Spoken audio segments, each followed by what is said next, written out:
Hello and welcome to another edition of Better to Success, the podcast where I get to interview and speak with seemingly ordinary people who have extraordinary stories. And today, I've got someone with me who's fighting with pride.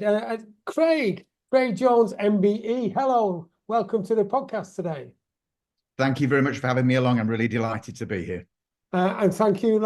And you know the score, Craig.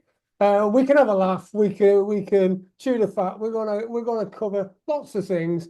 The main thing is though, I'm not going to give you any big fanfare for the common man or fanfare for. No one gets a fanfare for the common man or common woman. What we do is we just go straight in, dive in, and I allow you to tell your story in any way you want. So it's a reveal as we go. Is that okay?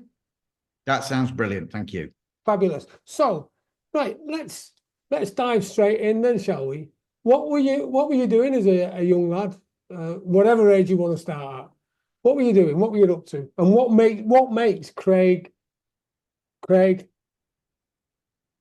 Well, I lived in Bingley in West Yorkshire, and so I'm a proud Yorkshireman. Right. And my dad was a storekeeper in a garage, and my mum was a dinner lady at school. Fantastic parents, lovely upbringing. My uncle had been in the Royal Navy just after the Second World War, based in Trincomalee, and that was just enough to make us a military family. And his service was really respected in the family, and the Royal Navy seemed exciting. He'd gone to lots of interesting places, and there was talk about him posting coconuts home and all sorts of stuff, which my family had tried to make a pina colada with apparently in the 1950s, but nobody had a recipe. So I don't know what that tasted like. But it was exciting, and I developed a real yearning to join the Navy, despite the fact that you had to look a long way to see any sea in Bingley. It's not exactly known for its seaside resort, is it? No, exactly. So I applied, and I went to the Admiralty Interview Board at the age of 17. I was a very young 17-year-old. Yeah. And I did the 2.5 days of assessment. At the end of it, the Commodore called me in and he said, "Mr. Jones, we don't think you'll make a Royal Naval Officer now or at any time in the future." So he was quite sensitive then. Oh, well, yeah, not really. No, it was. I mean, this was the 1980s. I think people told it like it was, but nothing ever in my life galvanized me more than that moment, because I actually really wanted to join. I'd just not done the right things to make that happen. Mm. And I went home with my tail between my legs, and my mother, who was not well educated, but she could do stuff, set me to get close to the Royal Navy and learn about it properly. So I applied to do my degree at Portsmouth University, then Polytechnic, I should say. They actually wrote to me about 20 years ago and said if I paid a tenner, they'd give me a university degree certificate instead of a poly one. And I don't know whether I'm embarrassed about this or not, but I did. Really? But I mean, fair play. I mean, if you've got it, flaunt it, I say.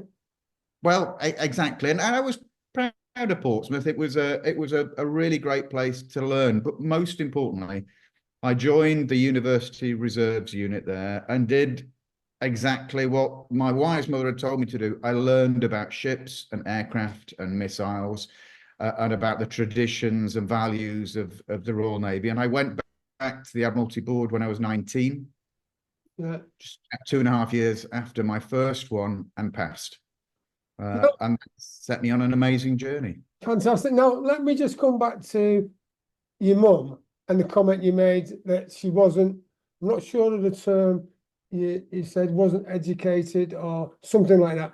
The thing is that I've often seen like common sense isn't common practice, if you know what I mean. And I think my personal opinion, and you can shoot me down in flames if you want, my personal opinion is that some people who've got academia, I wouldn't trust them. I wouldn't trust them with anything that's to extending responsibility. And there are people who are not academic, and I'd just say, yeah, down to you, mate, just take it. So it sounds like your mum was a bit of a, it's down to you, mate, just go ahead. She was, and what she didn't know, she put herself in a position to learn. The reason she was a dinner lady at school was because she didn't understand anything about education. So she got close to education, so she could understand it for me and my brother, and help guide us through our trials and tribulations of education. And there were a few. So it was really good. And of course, we've all, to your earlier point, we've all worked for commanding officers who you wish they'd spend a bit more time having stand easy than being in the office. Yeah, It's never quite exactly. where you were going to end up. And then your dad was like open all hours, right? The storekeeper. So that takes a bit of savvy as well, really. I mean, he was a really lovely fella, and like many parents, provided the dad's taxi service to get me to scouts and cubs and sailing and rugby and cricket and all those sorts of things. Yeah, so and I think that often it's only when we reflect what our parents did for us, or whoever, if you don't have parents, someone who you got on your side who watched your back, really, like a mentor and coach as a youngster. And I think that's important. Wouldn't you agree? Yeah, I absolutely do. Yeah, we all need guidance and support on our journeys. Nobody achieves on their own. And at the moment, I'm about to achieve something on my own with this cat, which I need to put on the floor. I'm I about to wondered, tell. I wondered what was going. I thought you were going to start a dance or something, like a Hawaiian dance with your arms going side to side, and you grip the cat. Yeah, great, thank you. So you're at the officer college and you pass your exams, right? So that must be some day when you think back to a few years earlier where you were told you would never be an officer. It was so exciting. At the Admiralty board in the corridor, they used to have 3 telephones, and of course, lots of people had just been told. And I remember phoning home and saying, the opportunity had happened finally, and it was really exciting. And it wouldn't be long before my moment of joining up came. It was only about 6 months later that I would go to BRNC Dartmouth. And what was going on in your life at that time, and how was basic training for you? Well, it was tough because I was in the very last stages of university before that. And it was then probably 6 weeks before I joined up that I came to realize that I was gay. Right. It's not something in the 80s that was particularly easy to discover. So I think lots of people discovered later in life that they were LGBT. So I had a very difficult choice to make with just weeks to go before joining up. But I didn't have gay life at all. I couldn't see a gay life. It made no sense to me. So I thought, but what did make sense was being a Royal Naval officer. So I walked through the gates at Dartmouth and began a very exciting few years as a young lieutenant. Thank you. And I recall what the stigma was in those days, because I left the army in 1988. So I know what was going on in with opinions, the type of people that were involved, and the fact that I remember hearing when I was like, come on, let's go out and bash some people. Right. Yeah, it was. There was a great deal of furore. The armed forces by the early 1990s were already fighting a change in public sentiments about these things, and they were absolutely determined to exclude LGBT people on the basis that somehow they were a security threat. But of course, they were only a security threat for extortion because we had this rule that excluded them.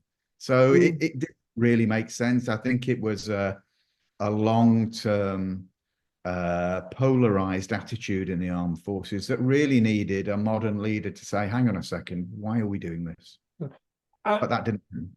No, and I remember we discussed about the magazines and the people who used to be who were celebrities at that time, and we talked about that, didn't we? What was it that drew you to realizing that you were gay, if you like?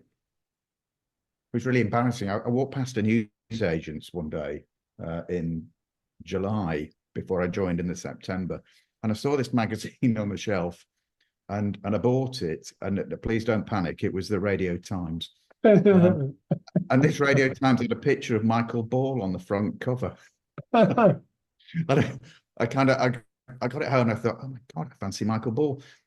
Which sounds embarrassing now, particularly if you think of Edna Turnblad or Sweeney Todd, his latest roles. But, you know, this was 1989 and we were talking Les Miserables.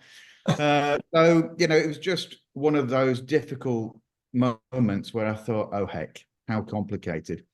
But it didn't become complicated for my first 5 years in the service, because like the careers of all young lieutenants, I didn't have time to worry about being gay. I was all over the world doing really exciting first jobs.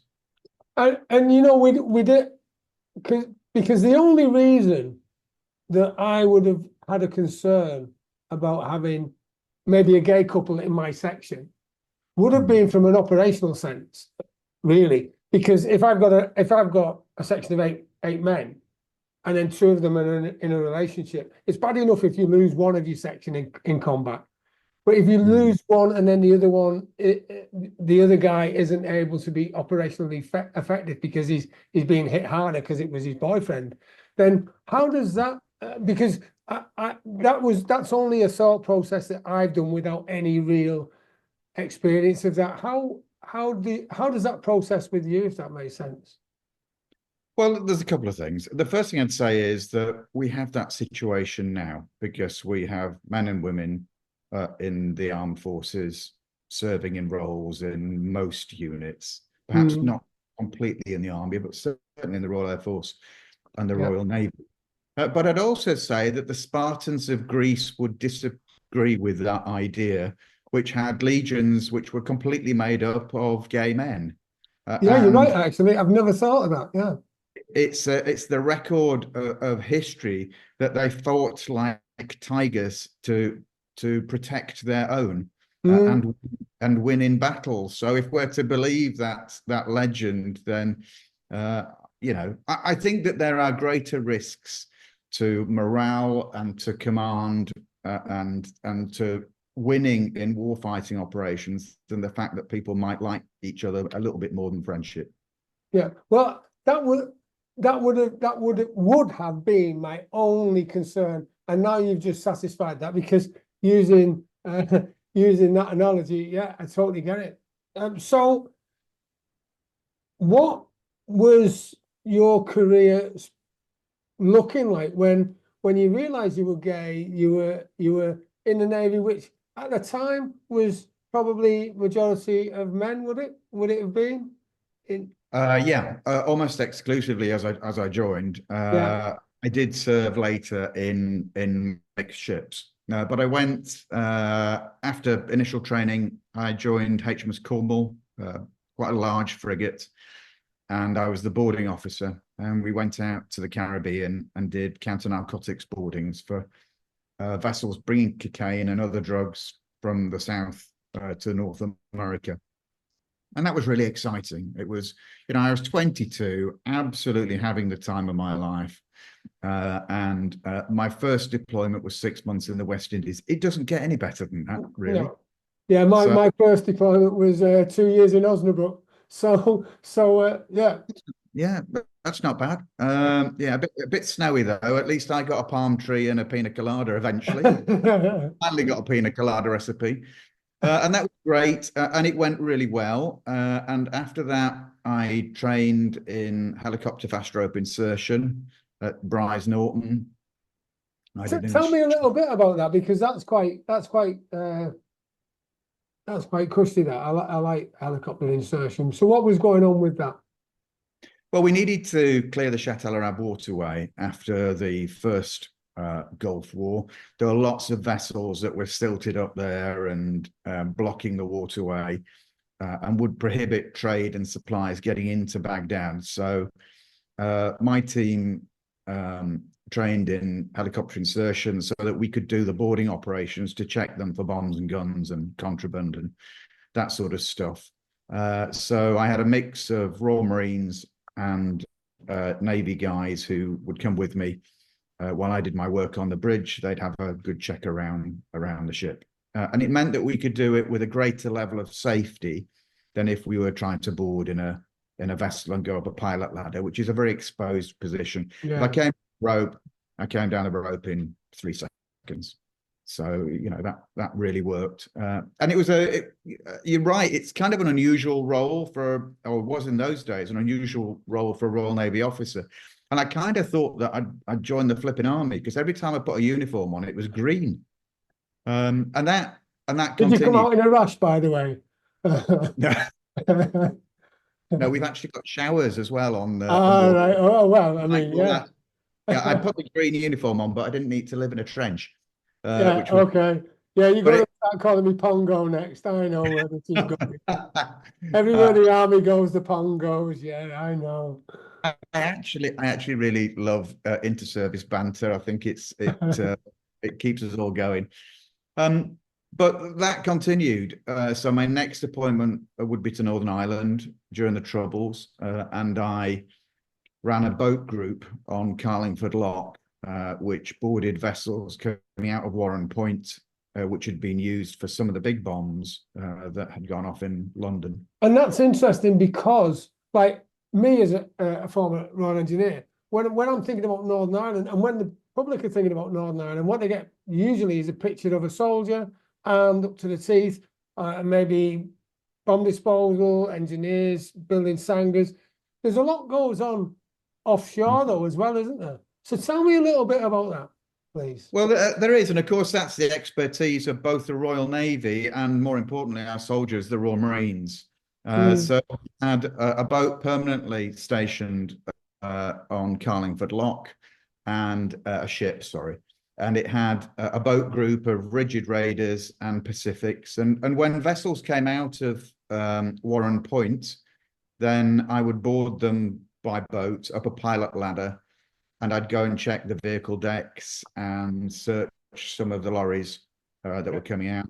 And also from there, we used to mount boarding operations around the fishing fleets in Ardglass, Kilkeel, Portavogie and Bangor, which was a way of gathering intelligence in those days, because it's a bit like meeting somebody in their own home when you board a fishing vessel. But also it provided us with an insight onto what was moving around in the province, because we would search them while we were there. And again, an intensely busy work, really important. I learned so much in Northern Ireland. I learned so much about irrational prejudice and about how such a small number of people had degraded the lives of so many people in Northern Ireland who just wanted to live in peace and in some degree of harmony and live better lives for everyone. It was a fascinating time to be there. Yeah. And I think that quite often that is life, isn't it? There's a small amount of people, a small number of people who ruin the party for the majority.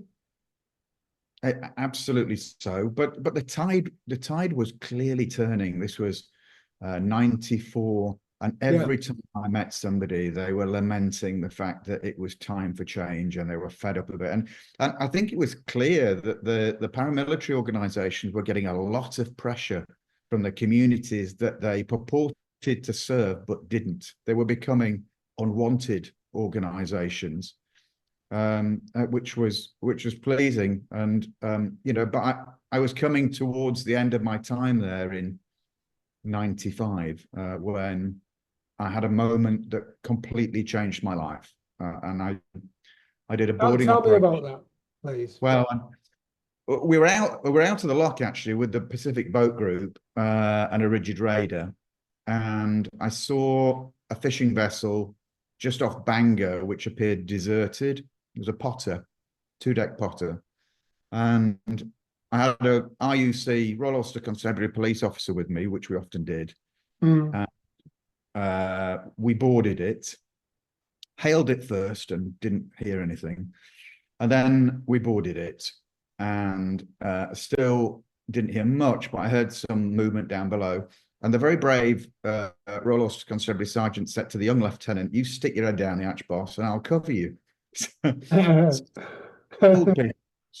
And I stuck my head down the hatch and saw 2 older teenage lads in each other's arms on a mattress. And this is way before the age of consent was reduced from 21.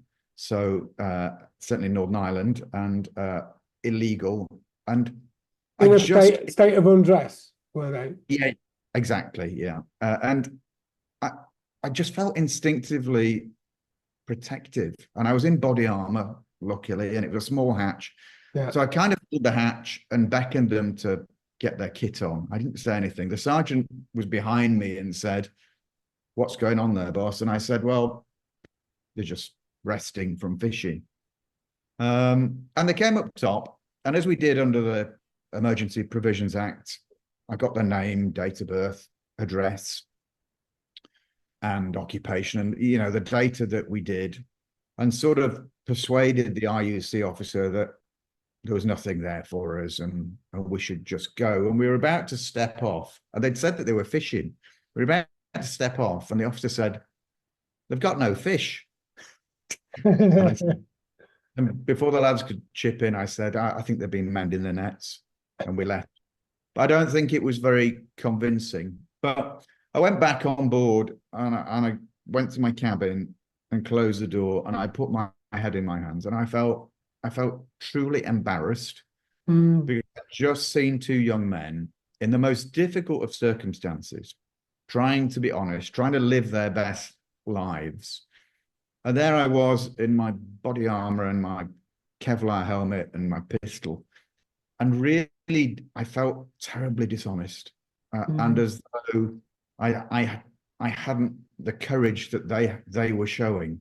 And I just resolved that life had to change when I'd left Northern Ireland. And I can see that had a massive impact on you. And in fairness, fair play to you, because you showed empathy and quick thinking to protect them, because 1995, goodness knows what would have happened to them if they hadn't been discovered as gay. It wouldn't have looked good, though, would it? Well, Northern Ireland was not an easy place. Nowhere was an easy place to be gay in 1995, but Northern Ireland certainly was not. If they'd been outed in their own communities, I really wouldn't care to think about what the consequences might have been. But they got away with it. And for me, it began a very difficult journey, but one which I knew was really important to start. So I walked into my first gay bar about 5 weeks afterwards, when I'd left Northern Ireland and was on leave, and sat down on a bar stool next to the man who's been my husband and boyfriend for the last 30 years. So if that's not military efficiency in dating, nothing is. 30 years. Wow, that's congratulations. Yeah, that's probably 90 years in gay terms, actually. No, it was a wonderful moment. It was that moment when life turns from monochrome to technicolor, but it was also that moment when I crystallized the risk in my life, the risk of losing my career, the risk of being outed, and the risk of being sent to prison, because in 1995 we were still sending people to prison for being gay in the UK. They were in the armed forces. Which is a sad indictment of the way we looked at it then. I mean, I'm so pleased that we've moved on since that time. So that that spurred you on, didn't it? I mean, at this time, what rank were you? I was a fairly junior lieutenant. Well, I mean, you've still got you a lieutenant. You've got a lot to lose because the career path in front of you was just fabulous to be at that age, having experienced what you have and building up your career. And then all of a sudden you just said, not having this anymore. I'm going to make a stand. Kind of. I suppose what happened on that day was that I decided that whatever the consequences, I would try and be a little bit more honest, at least with myself, even if I couldn't be completely honest with the world of the Royal Navy that was around me. And I kind of decided that, I would be also, to the extent that I could, part of the LGBT community. It was all a bit cloak and dagger and clandestine, but it was in those days anyway. I mean, gay bars in those days had blacked out windows. And, you didn't see many rainbow flags because wherever they were the potential subject of violence and intimidation and all sorts of stuff. I mean, we're talking about the days of, the Admiral Duncan bombing and that type of stuff. So what happened with your career? How did you disguise your sexuality and the way you viewed the world in a predominantly male environment where everyone's an alpha male, I suppose? It was very difficult, to be honest. I had to make up all sorts of cover stories for where my family home was in Yorkshire, but Adam, my partner, lived in Teignmouth. So I had to develop an auntie that lived in Teignmouth, Right. and who I used to go and see at weekends. It was all a bit unrealistic, and it's one of those things that if you've got an Achilles heel like that, if you've got a lie, it makes you more sensitive than you should be. So you overcompensate. And there were occasions when I've got a terrible memory. I used to forget where I'd said I was going on the Friday when I came back to the bar on a Sunday night. And it just wasn't convincing. So I then developed a girlfriend who lived in Sydney, Australia. Really? As another cover story, which was ridiculous. I actually did have a friend from school that lived in Sydney, Australia, but it was unrealistic because I never went to Sydney. So it was kind of crazy, but that's what it was like in those days. Just being single didn't really seem a comfortable option, and I felt I'd get caught. And there weren't the protections that were there for us. I always knew that if something went wrong, that I'd be in a very difficult position, and it did. Yeah. I remember when we talked before today that you mentioned a signal that came in and about values of the armed forces. What happened there and what was that about?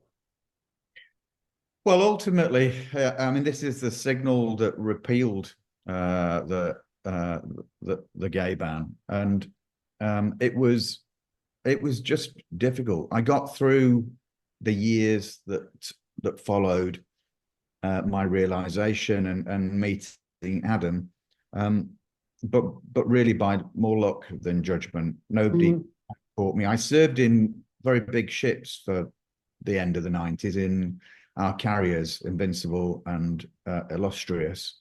And it's funny, it was easier to hide in a big crowd.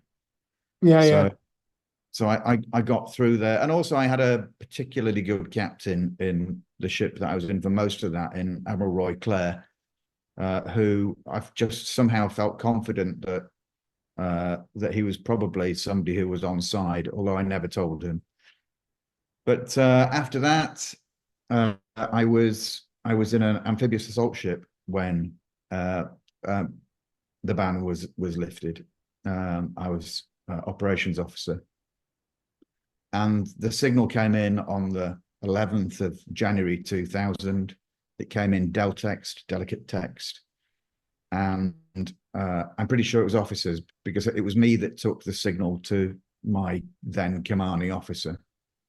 And, you know, I have to say, he was incredibly disappointed, quite a senior officer. He was incredibly disappointed to see the ban repealed. And for me, I had made my decision long ago that when the ban was lifted, there would be no closet for me, because the dishonesty that the ban enforced upon me was not something acceptable to my personal values.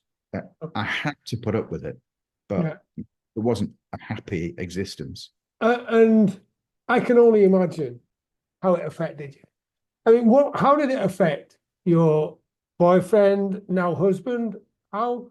Because you would have spent ages away from each other. Because with a heterosexual relationship, the Navy, you still spend a lot of time away from each other. Couple that with the fact that you're in a relationship that is illegal, effectively, in the military. So even when you are together, you can't be together you find it difficult to be together in public because you've got a girlfriend down in Tidmouth or wherever, and Australia. So what was going on there? How was the push-pull working for you? It was immensely difficult. I remember in October 97, I was in the carrier in Norfolk, Virginia, when Saddam Hussein kicked off. And right. we thundered across the Atlantic, through the Mediterranean. I was due to be home for Christmas, and in the second week of December, I remember picking up the mentor phone to phone home to give the bad news that we were going to come home in April, so 5 months late. And even then, we hoped to come back in 5 months' time. You know, it was a contingency operation that we were planning for, which would eventually become Air Operations Iraq. You know, but I knew when I had that telephone conversation that it would have to be a very stilted conversation, because I was calling my all operator. And I remember the relief when Adam's mum answered the phone and finding out that Adam was in town doing some Christmas shopping, because I knew that I could tell his mum and she understood and wouldn't make any slip-ups. But you know, I arrived home months later. So during contingency operations, private letters get opened sometimes. So I couldn't send a letter that had anything tricky in it. And he couldn't fly out, for example, as sometimes people do, to see the trip. It was just very, very difficult. But that summer, he got a place at Sussex University. We chose Sussex because there's no military in Brighton. There certainly wasn't in those days. Yeah. And while at the university, we agreed that he'd join the University Royal Naval Unit, because I wanted Adam to love the service that I love. And there was no way that was going to happen while he was an outsider. And while, you know, the Navy was the force that stood in the middle of us both. And he joined the university unit and had an amazing time and came to understand more about the service, and that was brilliant. And I knew in my heart by then that the ban was going to go, and I really wanted him to know that he needed to put the Madeira before the port and where to start with the knives and forks, bless him, and also that we sit for our loyal toast and we stand for the immortal memory of Nelson. So, and he learned all that stuff, and it was truly amazing. But he came home one day in his final year at university and said he'd got this incredible new commanding officer in the unit who was just fantastic. And I asked him the name, and he said, it's Matthew Reed, he's called, Lieutenant Matthew Reed. And Matthew was one of my closest friends. Wow. And he had my home address, and he had Adam's home address. And it was my duty to protect Matthew as well. You know, I didn't want to impose my burden upon him. So Adam resigned from the reserves unit 6 months early. And Matthew was one of the very first people that I told I was gay when the ban was lifted. But those were the times. Actually, Matthew's a lovely man and would have protected us both, but I didn't feel it was right for him to have that burden imposed. So you know, a long answer, but it was a very complicated life in those days, and we had to make the best of what we could and keep ourselves as safe as we could in the service. So even though the ban was lifted, there was still quite a bit of resentment and possibly obstacles being put in your way to move forward. And especially I can appreciate how stuff goes on behind closed doors, which can prevent rank progression, because behind closed doors, discussions go on that maybe hinder someone that shouldn't really. So you come in, you 2001, now you're moving, and because things are starting to gain momentum now with you, aren't they, Craig? Yeah, I mean, well, I was a lieutenant commander on the day that the ban was lifted, and I was a lieutenant commander on the day I left the service. So to your point, things plateaued somewhat. I think I was very determined that the ban should not be faceless. It shouldn't be a policy that, I'm going to quote Oscar Wilde, actually, which is always a good thing in anything LGBT. It shouldn't be a ban that dare not speak its name. Yeah. And therefore, I was very out.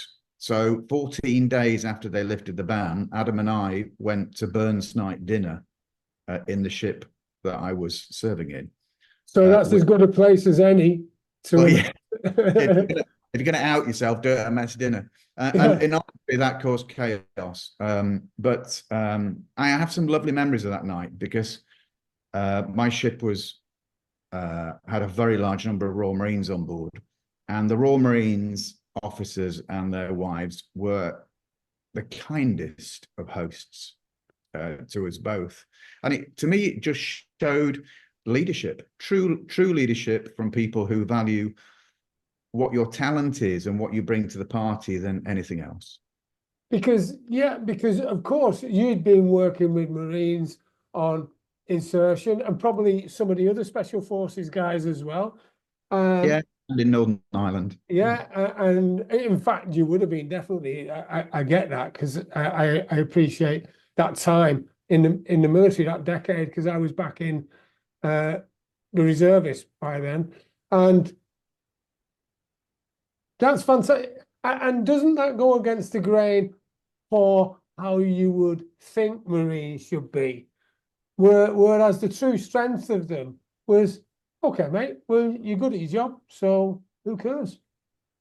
That's exactly how it was. I've always thought as our Royal Marines as the intelligence soldier, which is probably an insult to some others, but they were just truly brilliant. I mean, in the ship that I was serving in at that time, the only thing that would have got me a few expletives was if the flight deck wasn't available for physical training at 1600 every day. And as long as I achieved that, I was probably an all right bloke. But they were just absolutely great, and I loved being in that ship. She was an old steamship, and she had an older generation of officers. And it took time for people to come around. I mean, there were people that wouldn't go in the same shower block as me, people that didn't talk to me very much in those first months, people who certainly mentioned my boyfriend. That was a completely off limits conversation. But it changed step by step and month by month. It started off as an incredibly lonely existence, and we ended up having conversations which, at least in my little unit, changed that bit of the Royal Navy, because people got to see the fact that sexual orientation has no damn relevance to whether you can fit into the team and be part of making our armed forces more operationally effective. Well, and I've said it before, and I'll say it again now, that the only ism I have anything against is lazyism. Right? You can be whatever you want to be, so long as no one's injured and it doesn't financially disadvantage someone. But I think that lazyism is the worst, because people who just don't want to get off the and do something, whatever it is, just to get out there and do it. So ageism, whatever, racism, it doesn't score in my mind, because if someone can do the job, that's what you need, isn't it?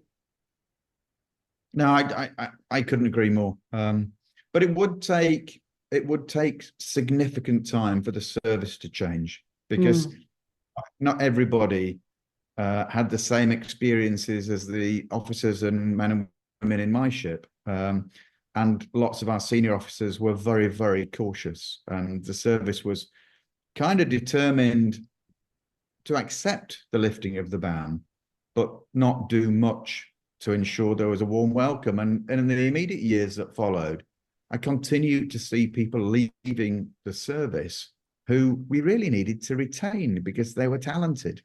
But it was a toxic environment. So I started really quite a spirited campaign for change. And I wrote to First Sea Lord, Second Sea Lord, ministers, senior officers, a wide variety of people. None of it really fit very well with Queen's regulations for the Royal Navy, but I didn't care. You must have been you must have been the proverbial pain in there. Absolutely, yeah. I was persona non grata in so many different ways. Second Sea Lord, the head of personnel, had a Captains of Industry diversity conference at HMS Collingwood, and I wasn't invited. I snuck in through the back door and got myself on the back row. This was 2004, so 4 years after the ban was lifted. And he got on stage spouting about race and faith and ethnicity and age and all sorts of protected characteristics, and about how it was just the talent that mattered. And then they did the Q&A, and I got my hand up like a rocket. And he picked me out, and I said, "Sir, I've listened to you talk about all of the great things that we value in people who are different, and how those differences can make us a better armed force. But you dare not say the word LGBT plus.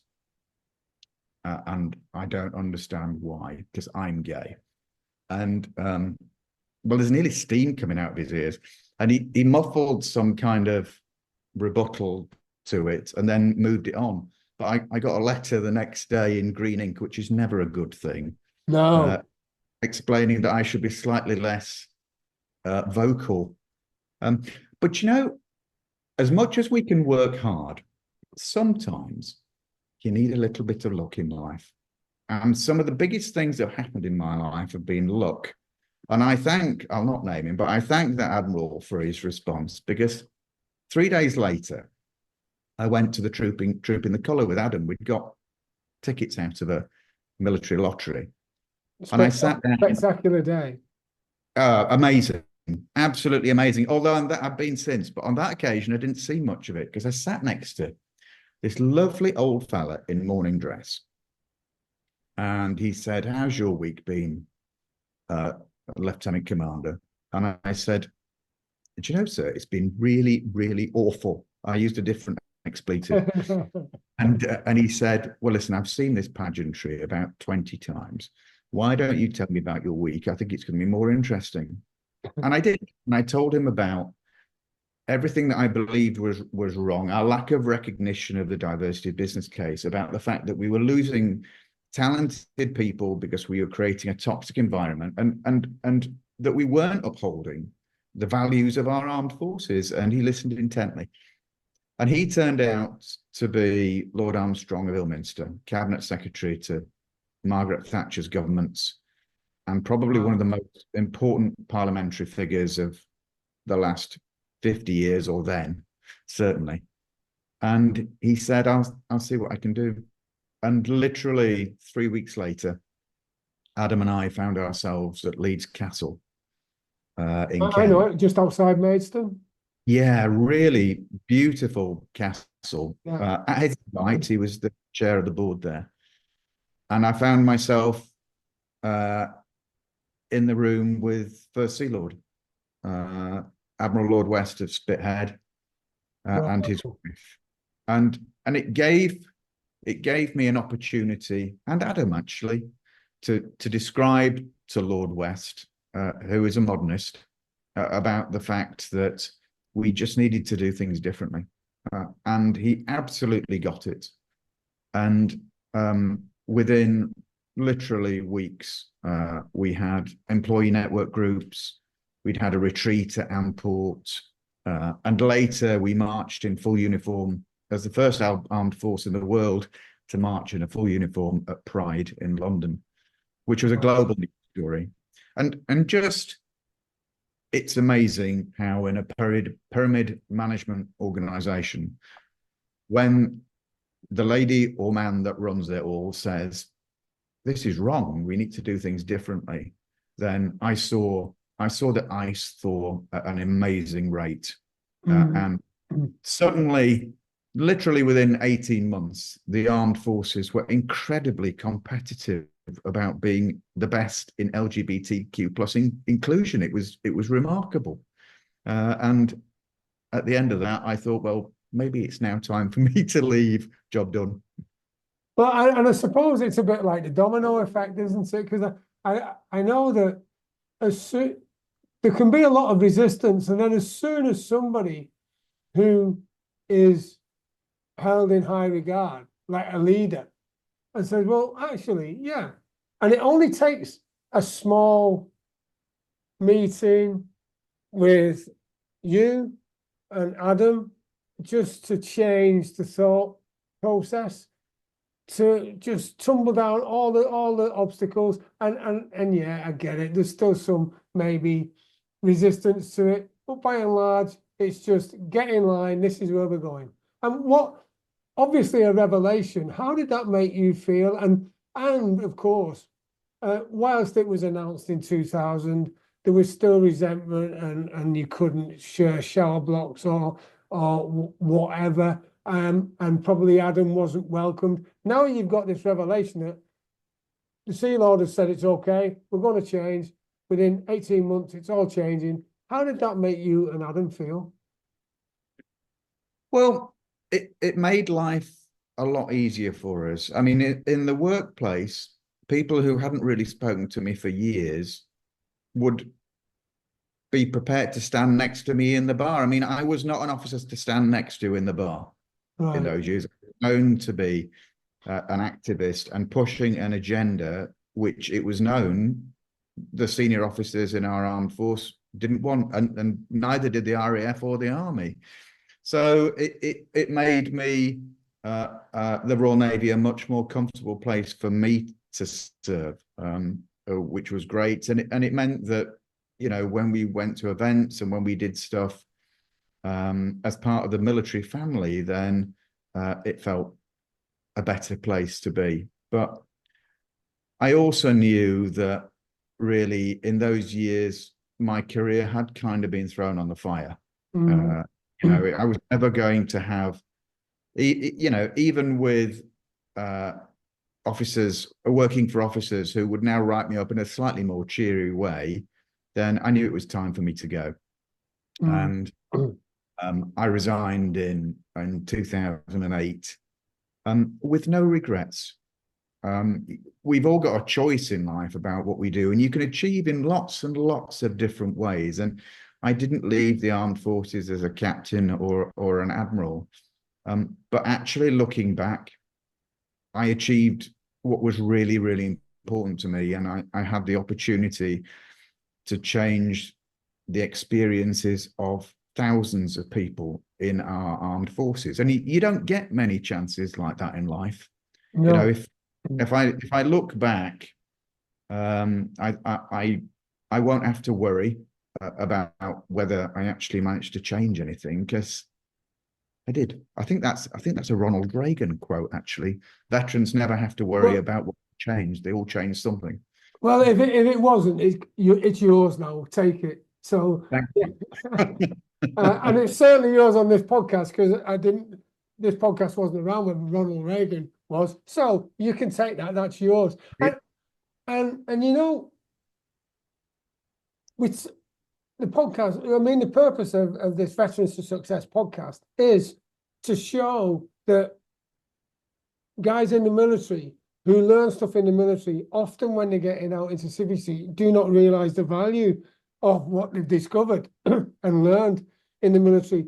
And my standard question, or the standard thing I want to get out of it, is how difficult was transition? I mean, you've just brought a new dimension to this transition into Civvy Street, because effectively you've had 10 bells kicked out of you. So has Adam. You've had admirals telling you that you shouldn't be in, and even if they didn't, they held you back on your rank progression, not because of lack of ability. Because if you're abseiling down a helicopter insertion in the Irish Sea or wherever it was around NI, then it's not a calm sea in the Caribbean. That so No. going down there with Marines, that's tough. So to have done that and then not being recognised to be promoted and carry on your career progression, I know from my experience is a wrong one, right? So now, let me paint the picture of, you've got the legacy that you've left, and you've recognised that. How much bitterness was there about not being allowed to progress as well as you could through the rank, or did you just say, do one military, I'm off, and I'm going to make my name now as a civilian? I wasn't angry at all, and I'm not angry now. I Good. did what was really important to me. I loved the Royal Navy, and if I hadn't, then I wouldn't have served for 20 years.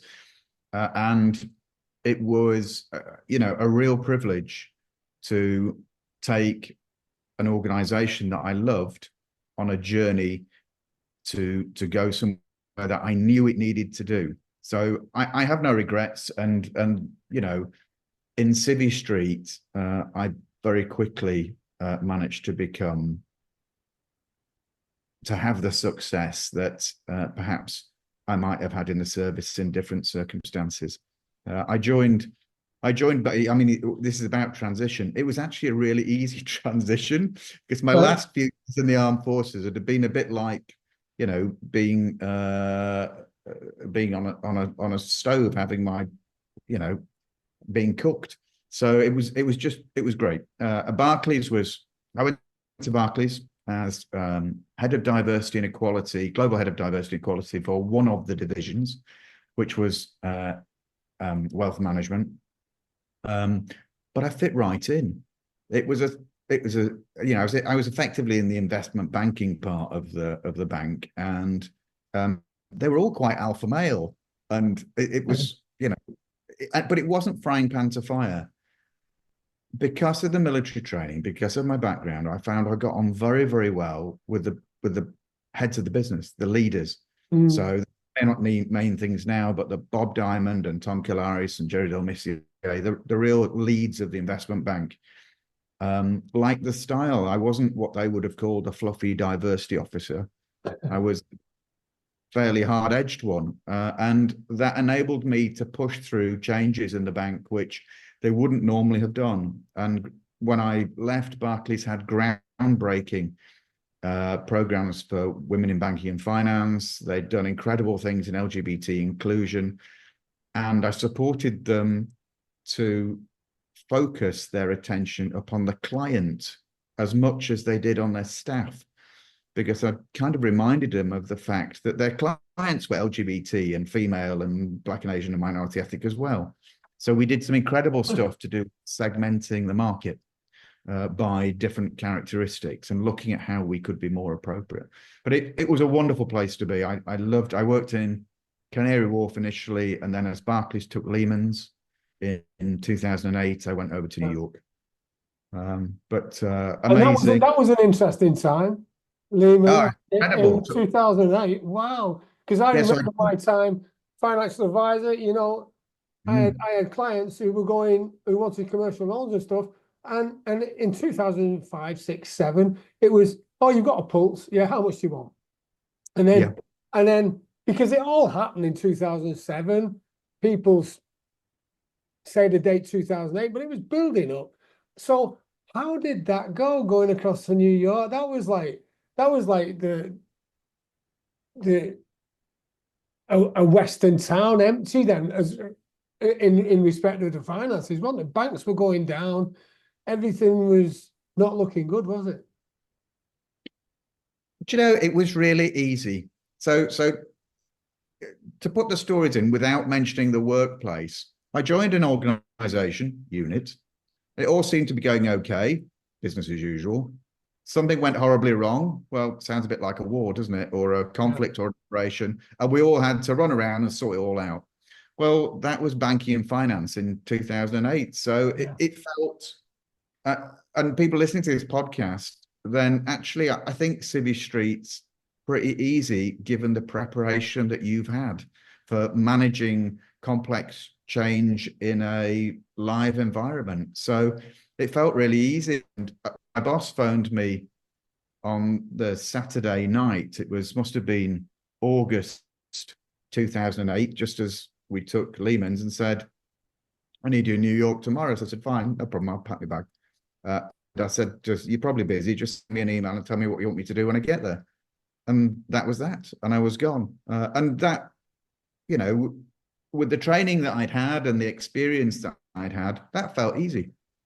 And it makes us as military people, as service leaders, impressive, I think, in industry, is our ability to take things in our stride and accept change. And I absolutely loved the environment of the bank. It was a really exciting time. I got promotions and learned a lot. And I got to work in a commercial environment as well, because although I joined the Navy and served for 20 years, I am at my heart a commercial person. I'm interested in money. My degree was in economics, and I was really just waiting for the opportunity to get involved in generating pounds, shillings, and pence. Yeah, and I think that's a very interesting approach, really. And you're quite right that people in the military have a different way of looking at incidents, developments, and situations, really. Whether it be economic, whether it be the way you deal with a road traffic incident is totally different to how headless chickens running around thinking, what's happening?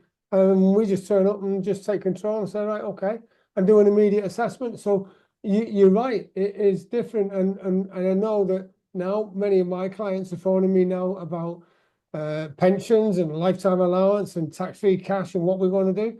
And I'm just saying, just let's calm down and let's see what happens first. Because as you know, everybody has an opinion and they like getting their opinion out there to create mayhem, don't they?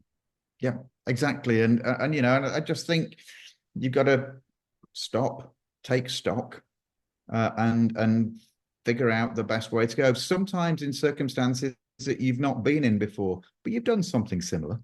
If you think hard enough about it, you've got stuff that you can rely upon to help you form your judgments on what to do. And that boded well for me. But I had a wish to be an entrepreneur.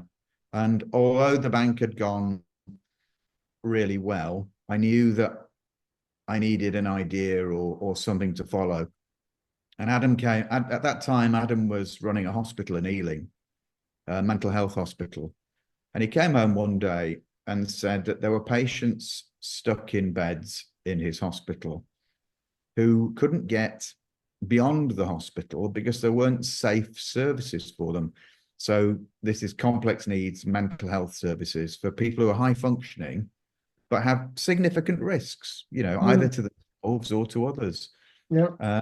And there'd just been a scandal at a hospital called Winterbourne View. And there was a real drive in the press and in healthcare to get people out of institutional settings. And we talked it over a weekend, and I thought, well, I'm sure that we can do this. The problem was that the services that were there were not able to hold the risk, as Adam described it to me. And I said, well, tell me what they look like. And they didn't sound like organizations that were 24/7 and working at the right tempo. to deliver safe and proper services. And the more he talked it through, the more I thought, well, we needed something which had the battle rhythm of a military unit, whereby around the clock, there were people who were available, as there are in a hospital setting, there were people available to provide an immediacy of care and support. That wasn't the model at that time that people were using in the community.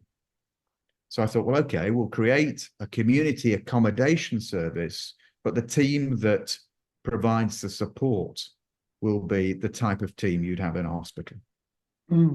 We'll provide that at people's front doors. And I resigned, much to my shock. It was actually the third time I'd resigned in Barclays. It was an annual thing to do with bonuses. Yeah. So actually, it's just like a posting, isn't it? Really, you think, I want to be posted, right? Let's go. Yeah, exactly. And but they were kind, and I didn't completely get out the door. They wanted me to stay on for a couple of days a week, which was great because I got to bridge my move from a corporate organization into my own business, still some income coming through the door. So, you know, I left as in a very positive way and helped them out as they bridged bringing somebody else in. And that gave me time to devote to my business, but also to make sure that I could pay the gas bill, which was brilliant. Yeah, no, thank you for that. Now, the thing is, the theme coming through is, and I like the word fortunate, it's great. And you've only used the word luck once, because I think labour under correct knowledge, that's what luck stands for.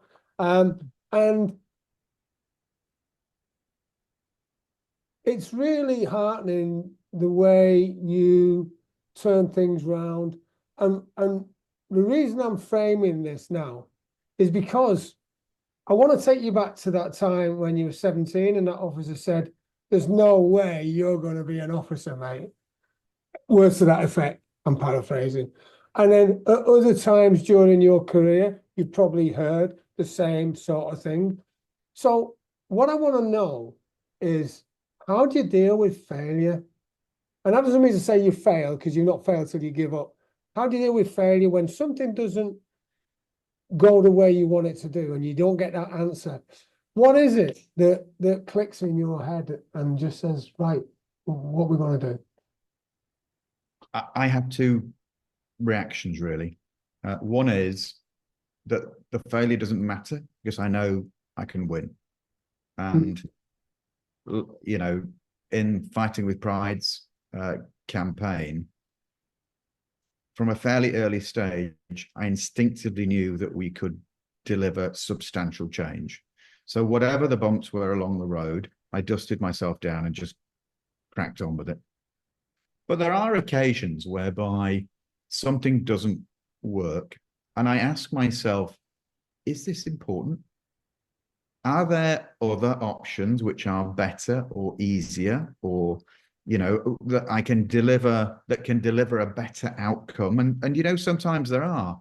So I think so one of those two things tends to happen for me. Either I realize that no matter what anybody says, whatever that Commodore said, I knew on that day that his advice wasn't important because I could do it. And that's great. But I could just as easily have said, well, all right, I'll go away and I'll join the Royal Air Force, or I'll join the police, if that would have been the right thing for me to do. So there's different ways of handling it. Sometimes you just have to drive right through the middle. Sometimes you go around the edges. I noticed how you didn't give the option of joining the army there. You know, even at the age of 19 or 20, I don't think I'd have passed the fitness test. It's all running and jumping and stuff. Yeah, all that mucking about and assault courses and that, yeah. So thank you for sharing that. And meanwhile, there's lots going on now in the commercial element of your life with Adam, isn't there? I mean, because it's still not plain sailing. It's not easy. You've got teams delivering stuff that you're bringing in processes, systems, techniques to make sure it works. And how did that go? And who were you serving? And how many people not so much how many people's, but how did that improve the guys' lives that were working in the environment, whether you were providing the service to or the people who were providing the service in your team? I mean, it's the most intense work I've ever done in my life. And I include, theatres of operations and stuff. But it was massively rewarding. So we started off running the business from our own home with one staff member and ourselves. 12 months after that, we had a small office and about 20 staff. 3 years after we started, we had 70 staff and, an EBITDA of around 2 million. So it commercially worked very, very well. But I think the most important thing was that the reason for working hard was because we very quickly saw that we could succeed for the service users. For the patients that we took on, the impact was transformative because they felt held, they felt safe. They felt that as they were stepping down from sometimes very substantial periods in low secure, so locked hospitals, they felt that they could go to their own homes and there would always be somebody there for them. And that helped suppress their anxieties, which were the anxieties that often kept people in low secure hospitals. So it was quite incredible. And we, through providing a great service, through being person-centered on the patient and also being person-centered on the provider, making sure that we're delivering to our contracts with them, we gained a really strong reputation. And we were the NHS's Small Mental Health Care Provider of the Year in our 3rd year of operation, presented at an award ceremony by the Health Secretary. And that's a tremendous accolade, definitely. And see, one of the things that's shining through is it's not about the money, it's about the legacy. It's about because the reason I like talking to you is our values are similar, because I love to be able to help others as well. And you did something that was quite daft, really, didn't you? And you're probably thinking, what's he talking about? Quite daft. Because you thought you could retire, didn't you? Yeah, that was not very successful. Before we move off that point, though, when I'm walking around, all of our service users lived in Brighton. And every so often when I'm walking around Brighton, I see somebody who my business provided support services for. And they're out doing their ordinary shopping, or they're with their friends and they're having fun. And there is no greater pride in them than seeing them achieve that stuff. Because with every one of them, because I went to the Adams assessments of all of them in hospital, the first time I met them was behind a fence in a mental health hospital, which is not a nice place to be. No. And very little hope. And to see them come to the service in hope and to thrive was just so incredibly pleasing. It was just amazing. And actually, the word pride is a fitting word to use in the context of Brighton. Well, yeah, no, I must tell you about Brighton with pride, I suppose. Well, very briefly, we were tapped on the shoulder by a global pension fund in 2015. By then, we had 100 staff, and the business was going well. And I think it's okay for this podcast. We were knackered. There's times in life when you work really hard. We've been doing it for 5 years. We needed a rest. So we sold the business. It took a little while. And then I thought I'd have a go at retirement. And if there's one thing that I've done disastrously in my life, it's retirement. It was a complete non-success. We had a few holidays, as you probably imagine we would do. And then I just found myself at home tapping the table. Oh, that's the first sign of madness, that isn't. Well, exactly, yeah. And then I realized the next day, I reorganized all the books on my shelf and I put them in order of size. And I thought, what on earth is going on here? And then I thought back to my past and looked for unfinished business, because there was that opportunity in the circumstances I was in to do something without worrying about business success, and something which really resonated what had been important with what had been important to me in the past. And I thought about the veterans who had not been as lucky as I had in the armed forces, those who had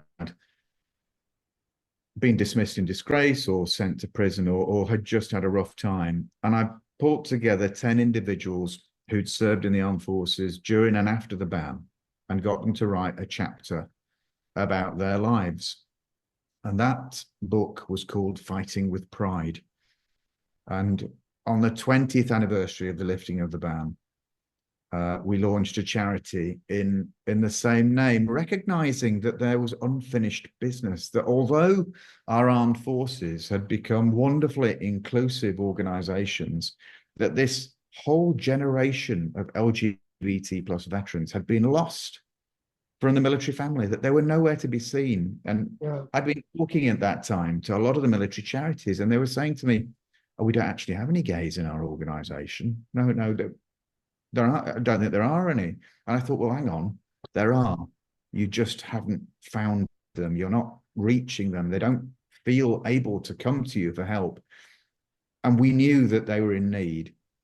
So that's what the charity's done over the last 5 years. One of the key things is to build the confidence in the veterans, that they are veterans, that they're honorable people, not the shameful people that they were called in their service, and that they are deserving as veterans of our armed forces of being supported. Let's identify something that we discussed off air, if you don't mind, and that is whenever you committed an offence in the military, right? And I know of instances where there were heated moments in basic training where you know, I had a friend who was a cracking soldier. He was absolutely spot on, and he was a training corporal to Barracks, Gibraltar Barracks, where they train the Royal Engineers. And with the recruits, they were doing this manoeuvre, advance to contact, and this recruit had done something absolutely stupid, and in a real life operational situation, it would have got his whole section killed. And my friend just tapped him gently on the shoulder with a rifle butt. It didn't hit him hard, but it was assault, really. But he got 6 months Colchester and out. Right. Now that was a good soldier lost, right? And yes, was it wrong? Yes, of course it was, because he shouldn't have ever dealt with a recruit that way. He just lost it, right? But it was 6 months Colchester and out, and no redress, no guidance, no training, and it lost a good soldier.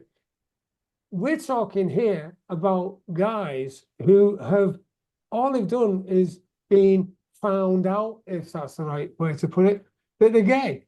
And then they get 6 months Colchester and out. How does that work? It was just shocking. And you didn't actually have to do anything. It was just that you had admitted to being homosexual, and people were subjected to hideous interrogations by the Special Investigation Branch. They were arrested. They were sent for medical inspections that were horrible. And then at court-martial would get 6 months at Colchester. But if you're an officer, it was 6 months in a civilian prison. So, and then dismissed in disgrace with a criminal record. I mean, it's just that beggars belief, that really. Yeah, and as people walked out, you know, in the 70s, 80s, and 90s, often they would step forward to military charities and be told that those charities didn't support people who'd been dismissed in disgrace.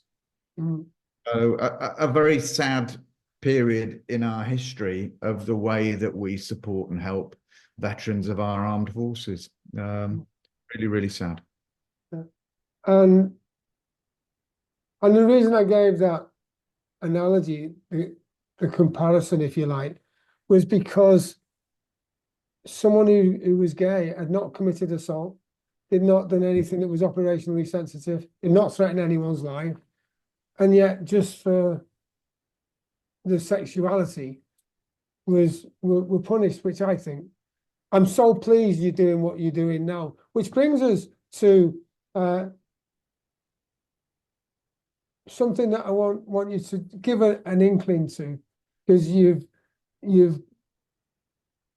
obviously achieved. What's the secret of your success? What's that light that comes on when in all other circumstances the lights are out? Well, I try and find things to do that I believe in. I've been lucky. I've never done a job whereby I wasn't doing something that burns brightly in my soul. And that really helps. If you're doing something that you believe in and that you can be passionate about, then you've got a much, much stronger chance of success. And that's really worked for me, especially in fighting with pride, because again, I've worked incredible hours over the last 5 years, mostly as a volunteer, but I feel so passionate about it that it gives me such a strong chance with this incredible team of winning through. And I hope that in the next few weeks, we will win through a reparations scheme in Parliament. But I think what's made my business case most convincing is that often when I'm talking to members of Parliament and senior people in charities, they can hear the crackle in my voice when I talk about what happened to the veterans, that makes it clear to them that they're talking to somebody to whom it really matters. Yeah, and I can detect that passion coming through now and the emotion. So, you know, during your journey, same as me, I would imagine, or similar at least, you would have met some, and you've alluded to that fact as well during our chat. You've met some people who could be classed as your coach or mentor. How important do you think having a good guy, man or woman, on your side really is? I think it makes a huge difference. I think the first time that I really experienced it strongly was in HMS Invincible, where I joined the ship after a bit of a blip in a ship before, because Adam's father had died suddenly, and I'd had to leave a ship in a bit of a mess, and I couldn't tell them what was going on at home. So I joined another ship under a bit of a cloud, and the captain there, he became an admiral, Admiral Clare, only cared about who I was then in his ship. He didn't look backwards. And I felt that he was a really incredible mentor and somebody who would judge me on what I could achieve in his unit. And it was like that.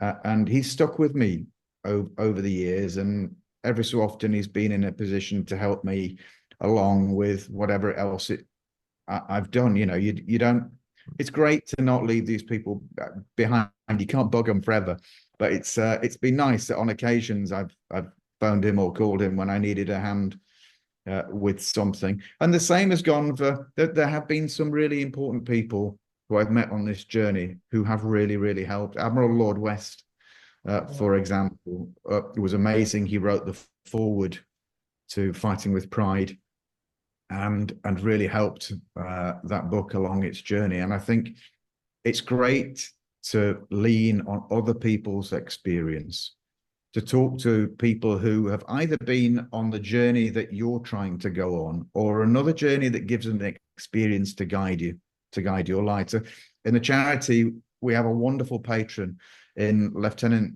General Sir Andrew Gregory, who is the controller of SAFA.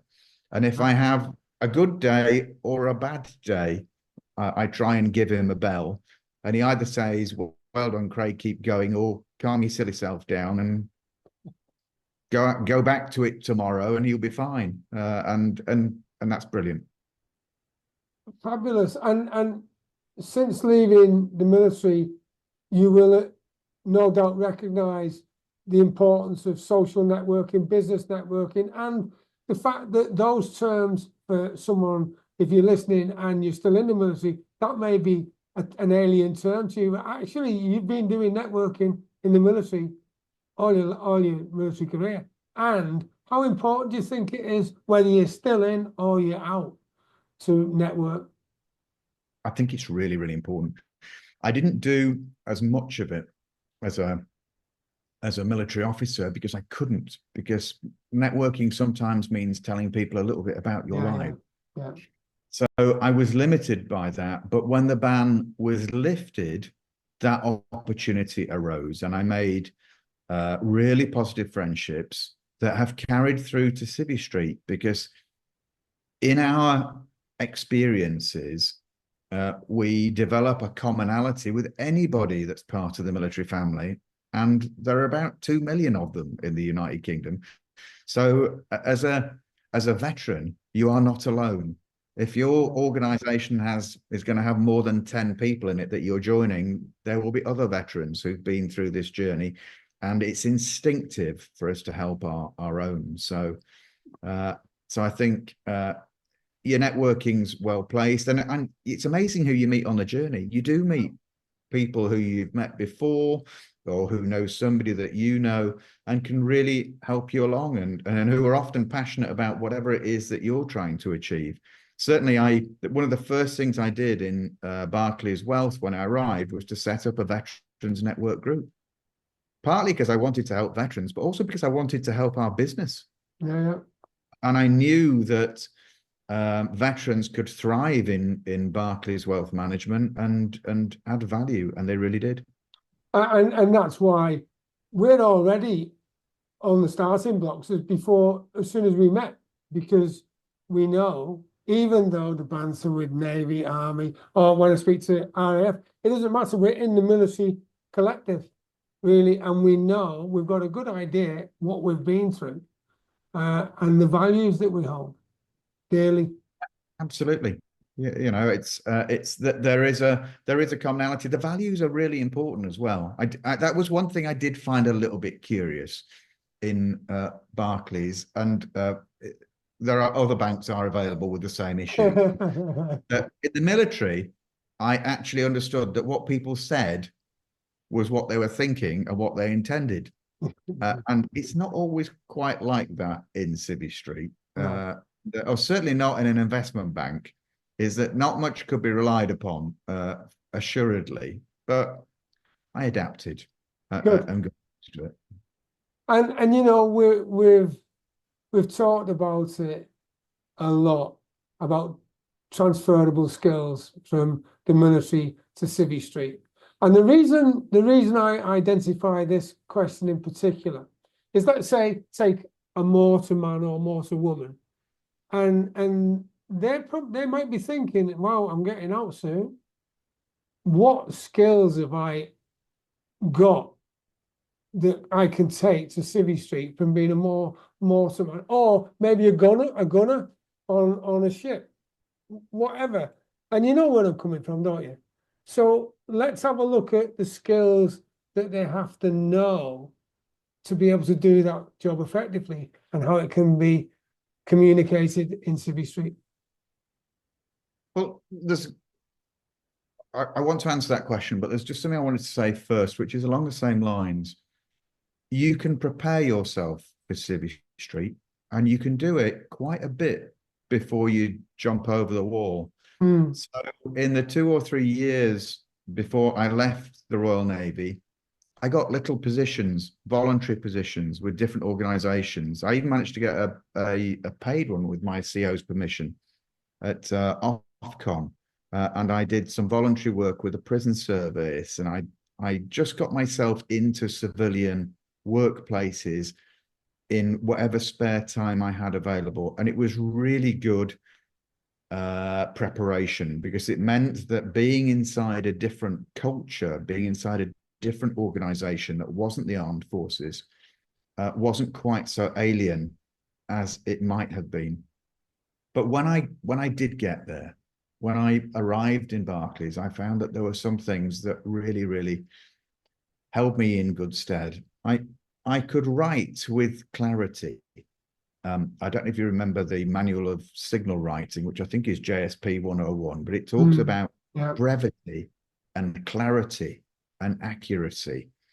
And that was really good because I could on a couple of sides of A4, I could write a business case for something which wasn't woolly and verbose and all that sort of stuff. So that held me in good stead. I had a good voice, a commanding voice, with whether you were a corporal, an ordinary soldier, or an NCO or an officer. We've all taken charge of stuff, and we all had the confidence to stand in front of a few people and say, right, we're going to take these trucks and those men, and we're going to go over that hill. Yeah. And that's really important. You find that in Civvy Street that there are lots of people who are meek and who are not being used to that. So that's a fantastic skill. And we must. I also think it's been important to take the work ethic of the armed forces into Civvy Street. The harder that you're able to work, the more time that you're able to put in, then the better outcome you're going to get. And we've all experienced that on operations and in exercises.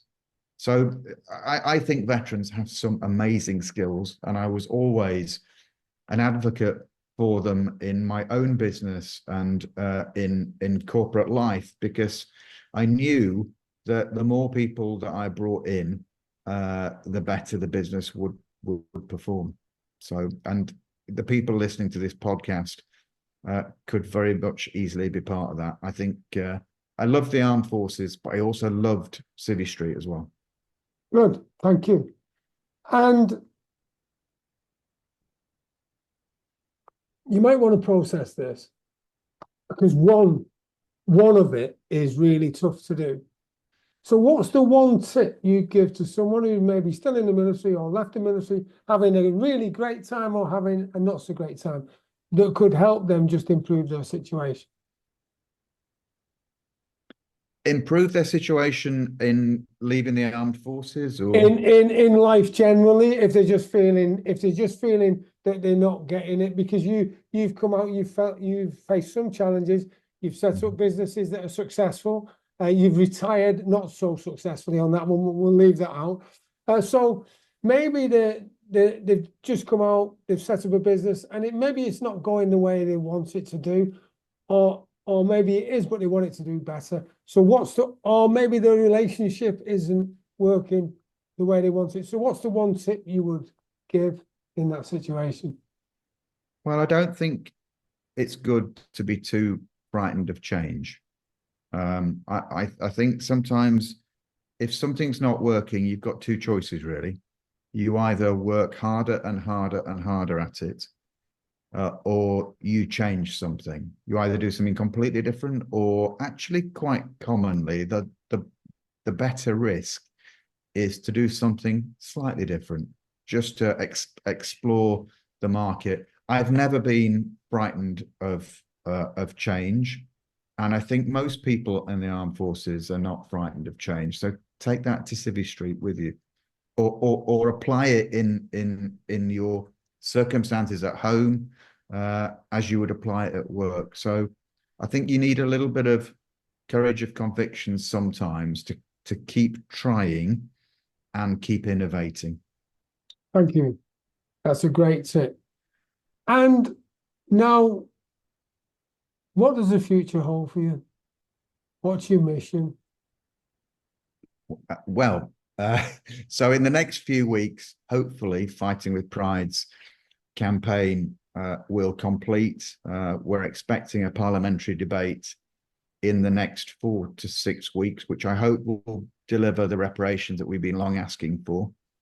I will complete my work with Fighting with Pride then. I think it's really important to know the right moment to go. And I've actually spent the last 12 months handing over.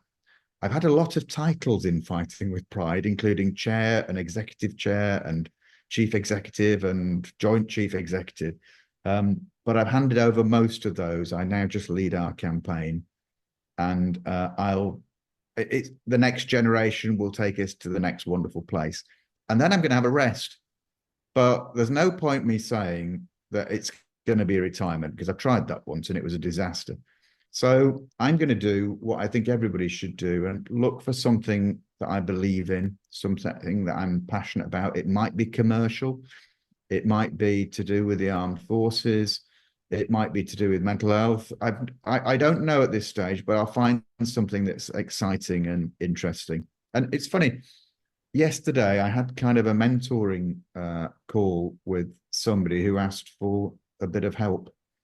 And I quite enjoyed that. And I've not done much of it before in life, because it's difficult to do when you're in the maelstrom. But I might even do a little bit of mentoring. So if you're listening to this and need a bit of help, then maybe I can, as long as the campaign's finished. Fantastic. Yes. And how can people get in touch with you now that you've just put it out there that you might be up for a bit of mentoring? Through Fighting with Pride. So if they go through the contact form, they'll get through to me at some stage. That's brilliant. Well, listen, thank you for your time. Thank you for your service to the LGBT community and Fighting with Pride as well. I think your story is amazing. Thank you for your service to the country, and thank you for your service to our podcast. Thank you. I have really enjoyed talking to you today, and thank you for all you're doing for the armed forces community. What a wonderful thing that we have been part of and are still part of. And if people are leaving the service, I wish them every bit of luck. It's not as frightening as it seems. Thank you. So, joelteams.com is a resource I've created to fulfill my mission to help 1 million veterans and business entrepreneurs like you achieve the goals, dreams, and aspirations they deserve. joelteams.com is jam-packed full of valuable resources specifically designed to help you on your journey to success. Visit joelteams.com now to find out how you can join and start your journey to success immediately. That's joelteams.com, JOETEAMS, joelteams.com. And until we meet again, have a brilliant day.